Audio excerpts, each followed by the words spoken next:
जन्मे मनः शिवसंकल्पमस्तु। निश्चयात्मक मनाचा संकल्प जर चांगल्या कार्यासाठी आपण जर घेतला तर नक्कीच आपल्याला याच मानवी देहातच आपल्याला संतांचं, सद्गुरूचं आणि भगवान परमात्म्याचं दर्शन झाल्याशिवाय राहत नाही। संतही तुमच्या आमच्या सारख्याच कुटुंबात जन्माला आले, तुमच्या आमच्या सारखेच राहिले, तुमच्या आमच्या सारखं शरीर त्याने संसार भोगला, सगळं जरी असलं तरीही त्यांनी याच जन्मामध्ये परमपदाला, परमतत्वाला प्राप्त करून घेतलं का? तर तशा प्रकारचं परमेश्वर ज्या मार्गातून प्राप्त करता येतो तशा प्रकारचं कर्माला त्यांनी प्रवृत्त केलं। इथं सगळ्यात महत्वाची बाब आहे, कर्म घडतात चुकीचे केव्हा? आपण मनाचे लाड पुरवतो तेव्हा। मनाचे लाड पुरवल्या गेले, माणूस मनाच्या अधीन नाही पाहिजे, माणसाच्या अधीन मन पाहिजे। संतांनी काय केलंय?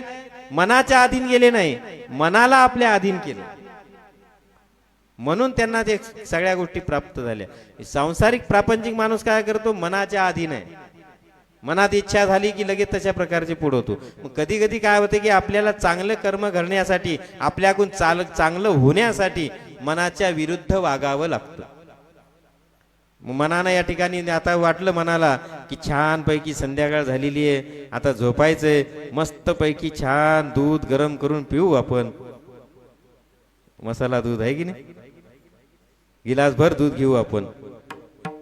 मनानं म्हणलं दूध घ्यायचं की घ्यायचंच नाही, मन म्हणला की पिक्चर बघा वाटायला, मोबाईलवर पिक्चर बघू, बघायचाच नाही। मन म्हणलं एखाद्याला शिव्या द्यायच्या, लईच आपल्या माया मागं लागलाय, ते द्यायच्याच नाही। मनाच्या विरुद्ध जर आपलं पाऊल आपण टाकत गेलो हळूहळू की काय होतंय? आता मला सांगा, एखादा कोणी व्यक्ती घरामध्ये सातत्यानं जर आपल्याला बोलत असला, आपण काय करतो? कधी कधी त्याला प्रत्युत्तर दिले की ते वाद वाढतो, बरोबर आहे?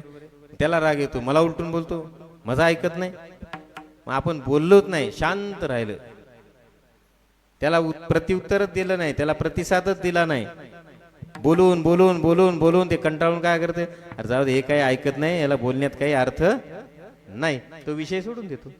भांडणारा बी एखादा जर असेल, रोज आपल्या घरासमोर शेजारी भांडतो भांडतो, दिसलं की भांडतो, शिव्या देतो, आपण त्याच्या नादी लागलं नाही, त्याला इग्नोर केलं, त्याच्याकडे बघितलं नाही, दुर्लक्ष केलं की करता करता करता काय होते की त्याला वाटते अरे आता हे आपलं ऐकत नाही, याला काही घेणं देणं नाही, जाऊ दे आता, आपले नादी लागणं नको, विषय पण तशात